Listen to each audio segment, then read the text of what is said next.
ഉത്രട്ടാതി നാളുകാർ മീനക്കൂറിൽ വരുന്നവരാണ്. ജന്മശനി, അതോടൊപ്പം 4-ൽ വ്യാഴം, 6-ൽ കേതു, 12-ൽ രാഹു. ഇങ്ങനെയാണ് തൽക്കാല ഗ്രഹസ്ഥിതി പറഞ്ഞാൽ. ഇതിൽ 6-ലെ കേതു പൊതുവെ അനുകൂലമാണ്. ബാക്കിയുള്ളതൊന്നും അത്ര കണ്ട് അനുകൂലമല്ല. ഗുണങ്ങളും ദോഷങ്ങളും ഇടകലർന്ന സമയം ഉണ്ടാകും. ജോലിക്ക് ശ്രമിക്കുന്നവർക്ക് അതിന് കുറച്ച് കാലതാമസം ഉണ്ടാകും. എങ്കിലും ശ്രമം തുടരുക. സ്വയം തൊഴിൽ ചെയ്തുകൊണ്ടിരിക്കുന്നവരെ സംബന്ധിച്ചും അവരവരുടെ തൊഴിൽ മേഖല നല്ല രീതിയിൽ നടത്തിക്കൊണ്ടുപോകാൻ വളരെ നന്നായി പരിശ്രമിക്കേണ്ട ഒരു സമയമാണ്. നിങ്ങളുടെ കണക്കുകൂട്ടലുകൾ തെറ്റിപ്പോകാൻ സാധ്യത കാണുന്നുണ്ട്. ദീർഘകാലമായി ചിന്തിച്ചുകൊണ്ടിരിക്കുന്ന കാര്യങ്ങളിൽ എന്നാൽ ഒരു തീരുമാനമുണ്ടാകാവുന്ന സമയമാണ്. നിങ്ങളിൽ ചിലർക്കൊക്കെ നൂതന സംരംഭങ്ങൾ തുടങ്ങുവാൻ അവസരം വരും.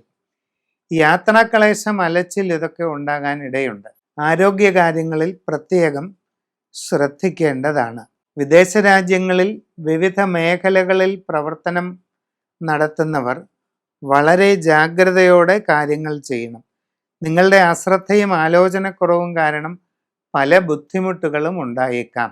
കുടുംബത്തിൽ ചെറിയ അസ്വസ്ഥതകൾക്കൊക്കെ സാധ്യതയുണ്ട്.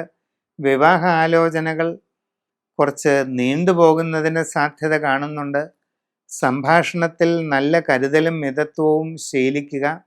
എല്ലാവരോടും നന്നായി ഇടപെടുക. ആവശ്യമുള്ള കാര്യങ്ങളിൽ മാത്രം ഇടപെടുന്നത് ഒരു ശീലമാക്കുക. ഇങ്ങനെയെല്ലാം മനസ്സിൻ്റെ ടെൻഷനും പിരിമുറുക്കവും ഒഴിവാക്കാൻ വേണ്ടത്ര കരുതൽ ശീലിക്കുക. ഈ വരുന്ന കാലഘട്ടമെന്ന് പറയുന്നത് നിങ്ങളെ സംബന്ധിച്ച് വളരെ സുപ്രധാനമായ വഴിത്തിരിവിൻ്റെ കാലഘട്ടമാണ്. വളരെ വലിയ മാറ്റങ്ങളുടെ ഒരു കാലഘട്ടമാണ്. അപ്പോൾ അതുകൊണ്ട് തന്നെ നിങ്ങളുടെ സൂക്ഷ്മമായ ജനന സമയം അനുസരിച്ച് സമഗ്രവും സമ്പൂർണവുമായ രാശിചിന്ത ചെയ്ത് ഉചിത പ്രതിവിധി കാണുന്നതിലൂടെ മുമ്പോട്ട് പോകുന്നതായാൽ എല്ലാ കാര്യങ്ങളിലും വളരെ നല്ല വിജയവും പുരോഗതിയും ഉണ്ടാകുന്നതാണ്.